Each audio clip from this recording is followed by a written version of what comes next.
things here that I can film. I have a keen eye for this stuff because it has been my interest for decades. I just understand how the system works, and it's just I can't go without 10 meters without seeing something else. You just have piles of bricks and rubble and construction material everywhere. I mean, some of them are fresher than others. These are probably a few years old, but there's a nice block paved road up there that's pretty much completely overgrown, with just giant piles of masonry everywhere, because that's another thing you do. When you get the contract, you say, okay, we need, say, 10 tons of bricks, when in fact you need 2. And during that process, some will never even be delivered, of course, so you'll lose about 20% straight off the bat. They'd be stolen, or they were never made, but they were paid for, and then that money goes missing. And then when you actually get to the project, what they do is they just dump all this shit everywhere. They just hide it. This is literally just, this is a hugely extensive complex in Lumbini. This is not even, a 100th of a percentile of what exists. But I'm just highlighting, then they just build this random shit. So they needed all these bricks, and then, again, corruption. They say, oh, we need to fix this, which they never needed to fix in the first place. And look at even the workmanship here. It's just so shit. Having this scraped off the concrete, it's just, we dump a few bricks there, but we buy in all of these bricks here, and then we charge the people, if that's the taxpayer or that's people that are trustees, or people raising money, just the average person in the street or outside a temple in, say, Myanmar, would say, oh, we need to raise X amount of money, like 150 grand to replace the walls, they're falling apart, even though this is all a 90s complex. And then they build that one wall, which takes probably a couple of hours, probably costs $40, $50, and then all the other shit either gets stolen or just left here. And nothing is maintained in this. The whole Lumbini thing is a total scam.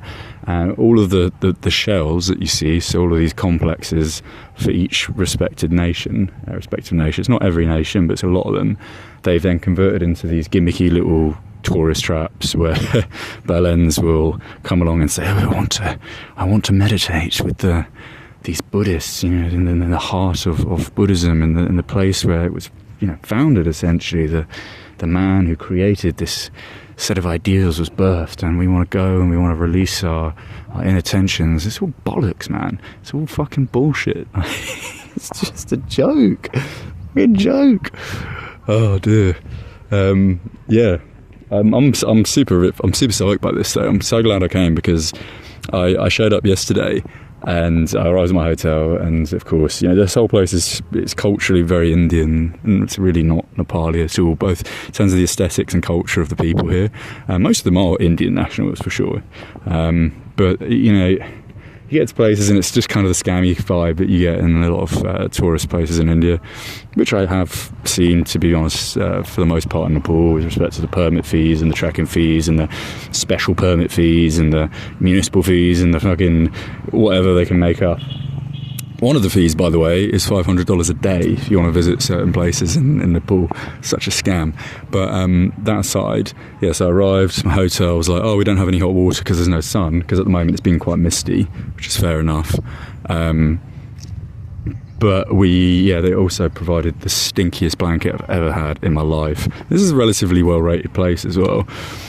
So I complained, I left that place, checked into another hotel, but then decided this place is a total shit all. I mean, it's one of those things, if you travel, if travel is your life, which it is for me, just like anything, it's like a profession. You can kind of gauge off the bat, if you've had experience, what a place is going to be like.